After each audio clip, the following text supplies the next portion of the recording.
All right, this is the latest hoopty I picked up. It's a 2020 RXB 150. Cool thing about this bike is it's street legal if you have paperwork.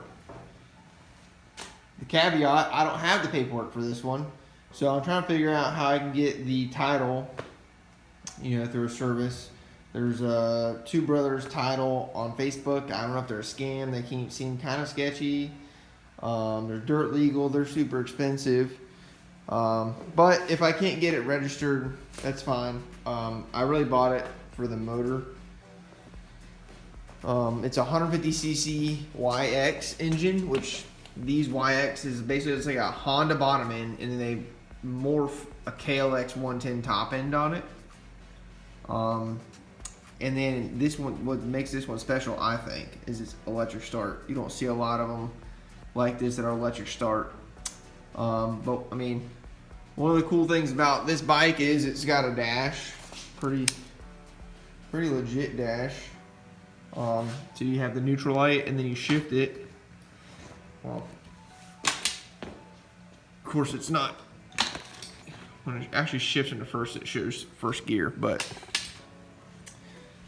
the reason it's not shifting into first gear is because the back tire is super, I don't know what they got going on here. They got the brake mount going the wrong way. Something ain't right with this brake mount. I think they put the wrong spacer in there, but you can't hardly move this tire. So, the brake, all these little connections were unhooked when I got the bike. So I guess that's because that right there is the headlight, and then that's your brake light. The headlight, there is no light bulb or anything in here. And then this little light looks like it's blown out too. So electric start. Why is the electric start not working?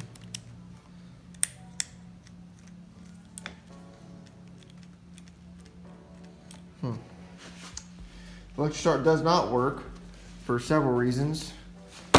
One of the reasons,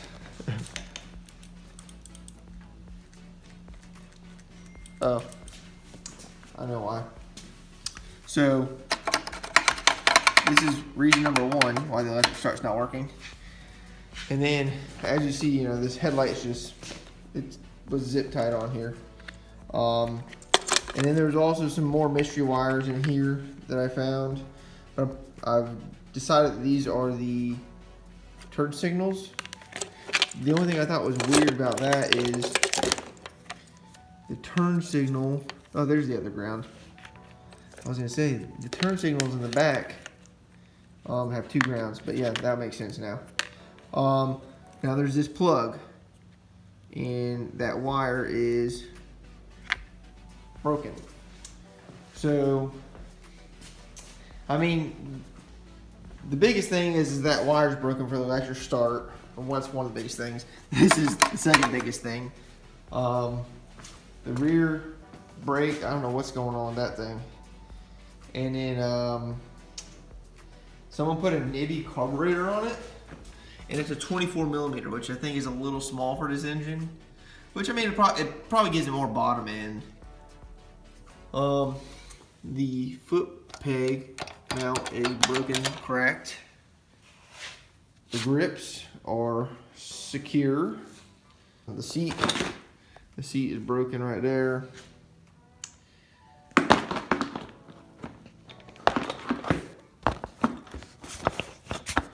But let's see if we can get it started. It doesn't run very good because this engine does not run very well because the carburetor is not jetted at all. I think homie just bought the carburetor and put it right on the bike and hasn't ran right since.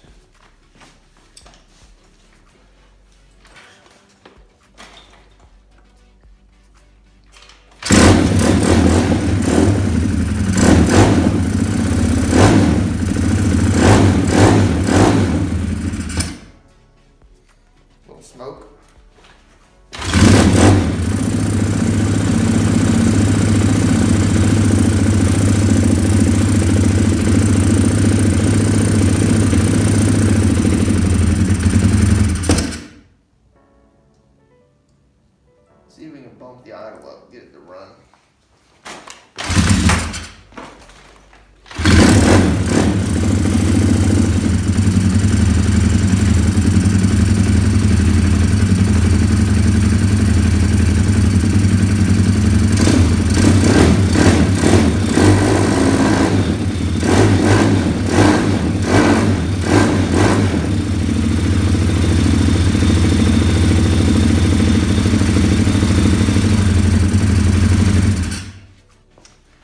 Okay, so you see it smoked there.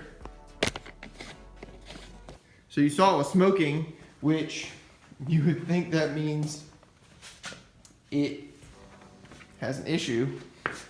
But quite frankly, the issue is it's over full of oil. I was checking the sight glass right here. Of course, the lighting's not good right now. And literally, homie just filled it up to the brim. You can see it. I mean, I got it angled a little bit, but you can see where it's coming out at and how much lower it's supposed to be. So I need to get more oil, and then we can do an oil change on this baby. So this connection right here where the wire is broken, I mean, the best way I usually do these is just cut the wire on the other end of the connector here, and then I just add this. This is just a one wire connector, and you know, it's waterproof. And then I use you know, heat shrink.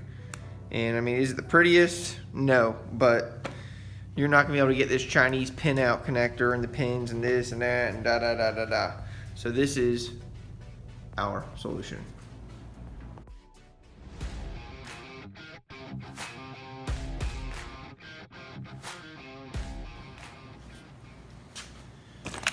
Okay, you see we have our first end of our new connector here. Now we have to make sure we cut the right wire on the other side. So this is this corner right here, this yellow and green, which I've seen connectors swap colors of wire before. So this is the one. Make sure it's the one. Now we're gonna strip it back with our wire strippers.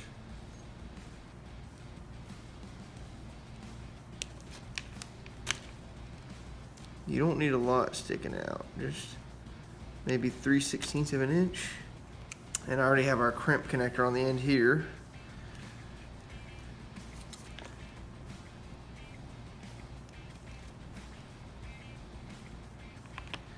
And I like to do both sides. Make sure that sucker ain't coming out. Do our heat shrink. Now before we do our heat shrink, let's see if the electric start, let's make sure it's at least gonna work, or it's gonna engage. Perfect. So now it engages. I also made a discovery that this has completely the wrong coil on it. The one good thing is it only has 413 miles, which you tell me, were they easy miles? Were they Facebook Marketplace highway miles? Or were they rough and tough? All right, let's see why the electric start motor is just dangling and not doing anything.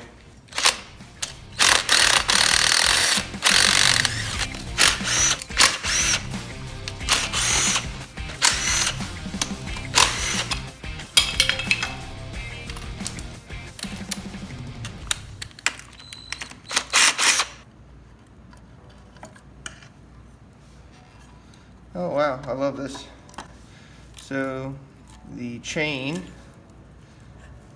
is definitely seen better days. It's all kinked. I don't even know if the one-way bearing is working. I don't think it is. I don't think the one-way bearing is working on that flywheel. And I know that the starter is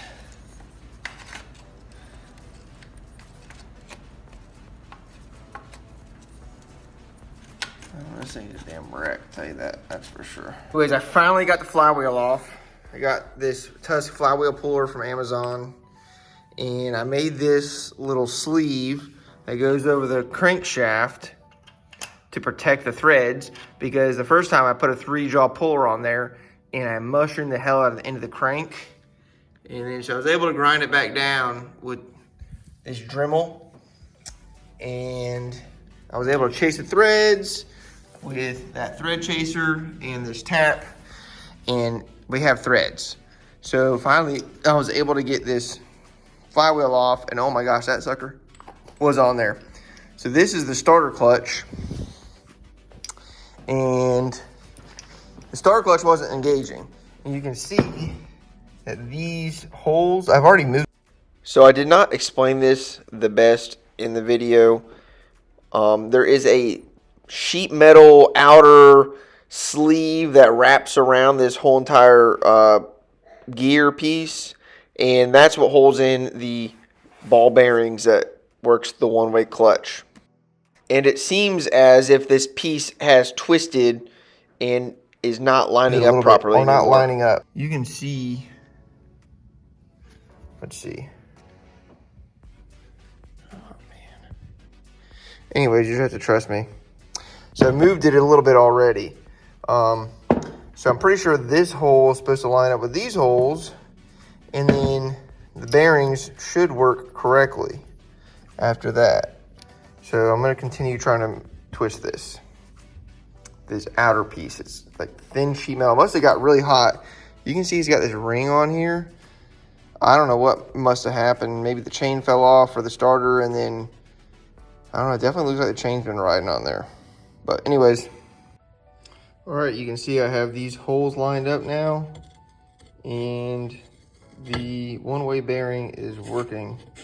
So it spins that way, but it does not spin this way. And there also was, let's see if I can, one of these is missing, this one right here is missing that little spring piece. And I ordered another starter clutch off of Amazon, but it's only 3 bearings, but it has actual springs in it. So I'm not sure which is going to be better, but I think I'm just going to throw this in the bike right now. I finally got the starter to work. Of course, it doesn't start with just the electric start. I think there's a lot, it barely wants to start kicking it.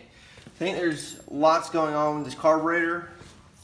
Looks like it's a good nibby carburetor, but let's just put it this way: whoever was working on this thing should not have been working on it, like most of these people. And honestly, I was telling my buddy, what's up with all these crackheads getting decent bikes and then trashing them? So I mean, I guess I'm also buying them in the crackhead price range. I got the gas off. There we go. Okay. Yeah, see, they had this. This is a heat spacer. It's to keep the heat away from the carburetor. And I'm pretty sure it was installed upside down. And there was no gasket. But let's take the carburetor apart and see what's going on. Hopefully I can keep this thing in frame the whole time. Honestly, I think our big problem off the get-go was not having a gasket. One thing that nibby carburetors do good is hex hardware and only 2 bolts. So I love that. Let's see. No junk in there. I mean, I guess we'll take the jets out and see what's going on. Clean as a whistle. It is a 112. So whatever that means for me, I do not know.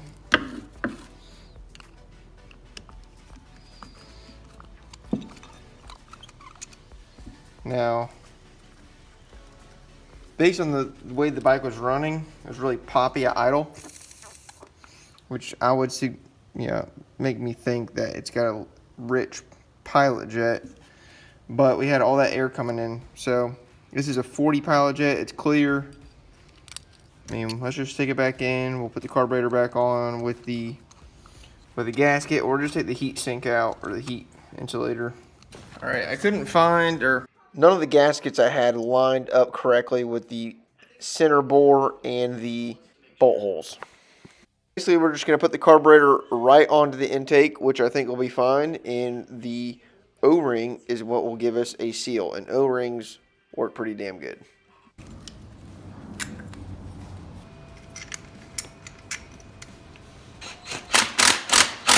Gas line on. Turn the fuel on. Oh, great. Why is it leaking out already? Let's see if it starts anyway.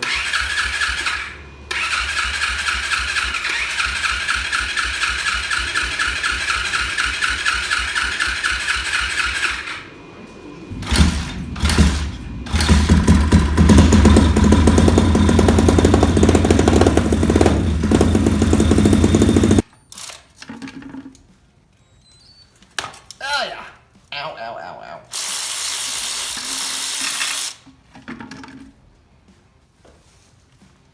Okay, so I changed the oil. This thing's still running like crap.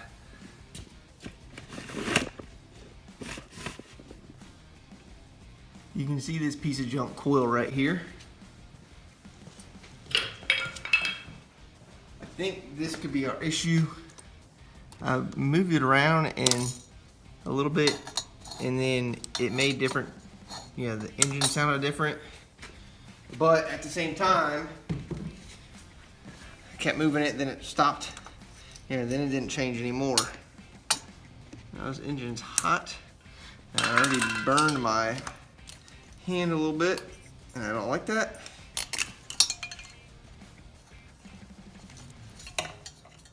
Look, there's the connections, and then they have the ground going over there, which I mean, sure it's grounded, but it obviously doesn't reach correctly. All right, I don't know how good we're gonna be able to see this, but these are the wires. I got that ground disconnected. Now, where's my new coil? Here's my new coil. It doesn't have an end on it, but I will put one.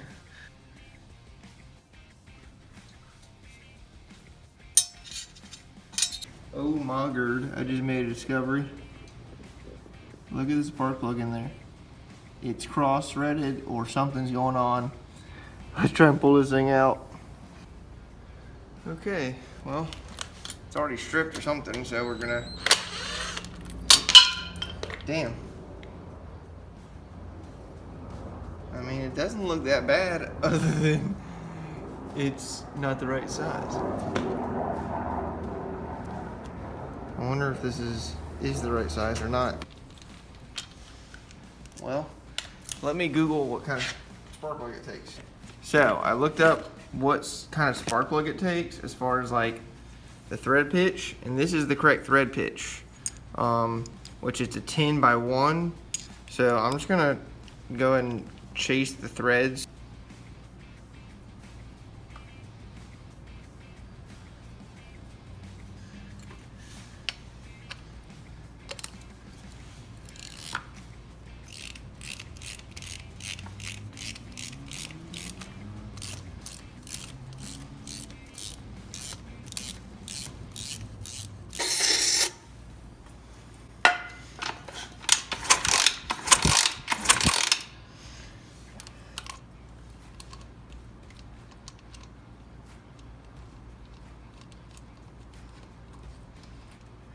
Well, if we didn't have any compression before, we sure do now.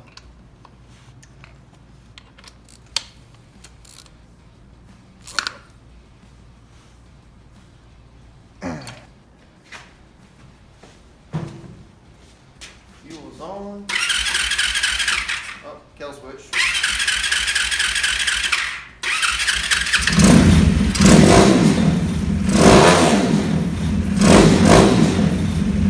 Runs way better. That's awesome.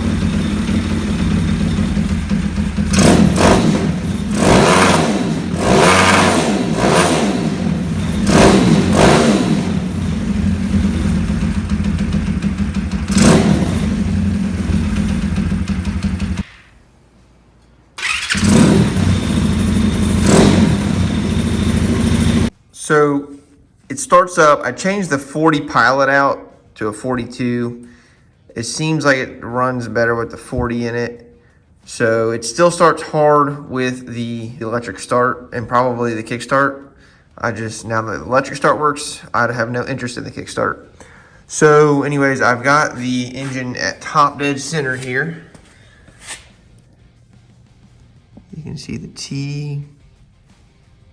And that line lines up with, the line on the flywheel lines up with this on the cover. This mark on the timing gear lines up with this on the head. I got the valve covers off.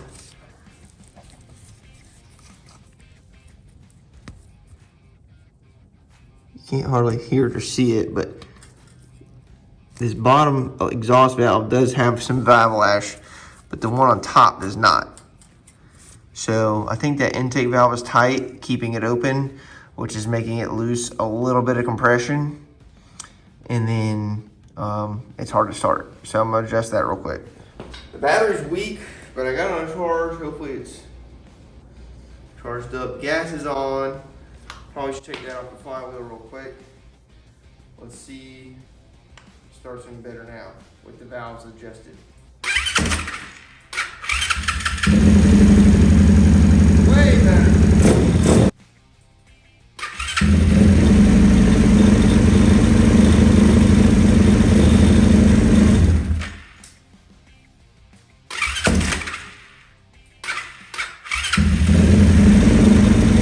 Okay, I ordered a handful of things from Amazon, including a battery. That was 20 bucks. I got some blinkers, full blinkers. These were $15. And then I got this throttle and cable kit with a kill switch. You never know when you could use a kill switch. I may or may not use the cable. It depends on how the spacing turns out to be. The reason I'm replacing it is look at all the slop in this. And I've had this before, and I got it all the way backed out.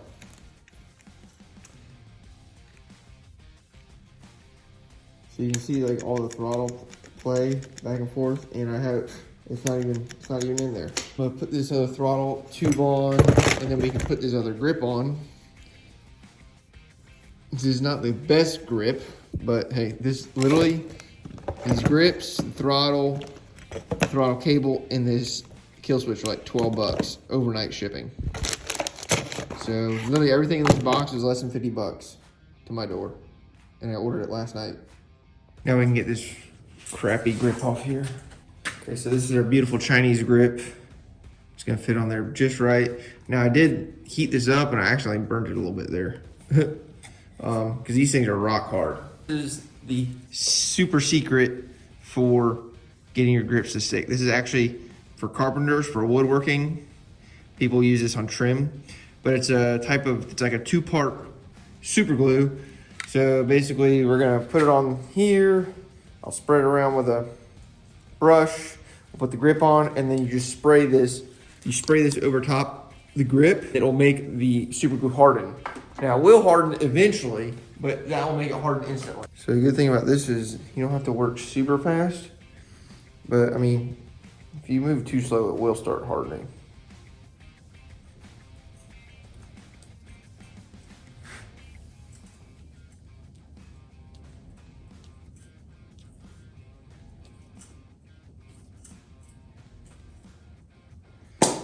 Spray this on here. Now the idea is hopefully this soaks in through the grip.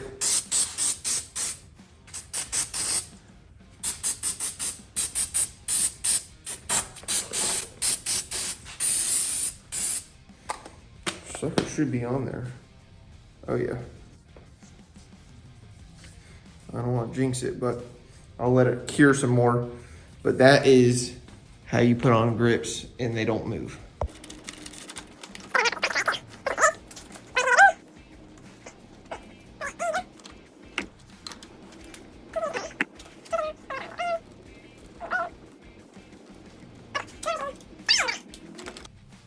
All right, so this thing's missing a bunch of bolts. So let's go ahead and do the bolts. Let's go ahead and get some bolts bolted up. I got this whole entire bolt kit off Amazon. I think it was 25 bucks. I mean, it's all stainless. I'd say it's probably a little expensive. I like the nuts and bolts, or I like the bolts. The nuts are not flange, and the washers, at least for the metric 6, are pretty small. The metric 8 ones are decent. But like I said, they're not flange nuts. So, but they're stainless nonetheless, so that's cool.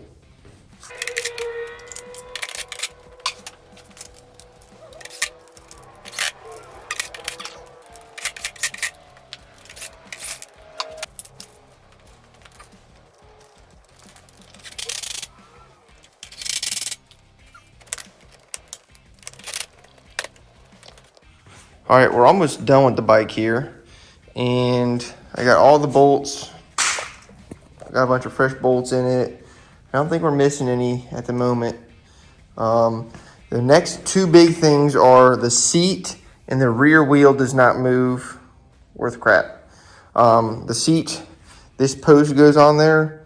I think what I'm going to try and do is fiberglass it back on. Okay, I put some resin in here already. Maybe we'll go a little bit more hardener just to be on the safe side. Good thing is rolling here. And these are my little pieces of fiberglass.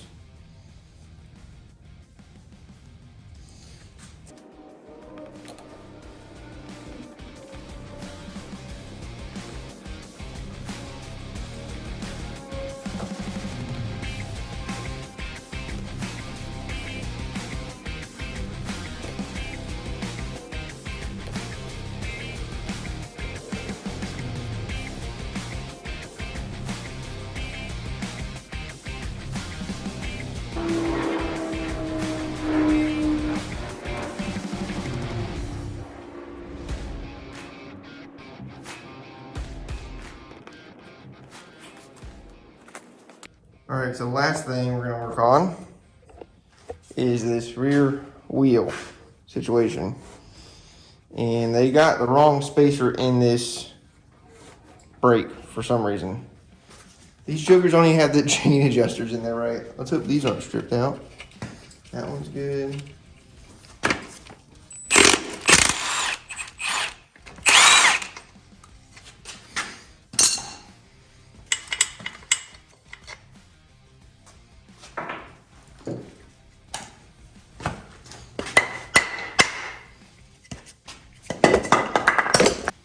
Well, I think the one problem is they don't have the brake.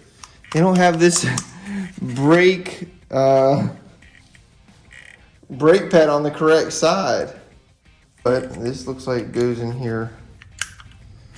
This brake pad goes in here, and the brake stay holds it, right? And then it looks like the other one goes in here some sort of way.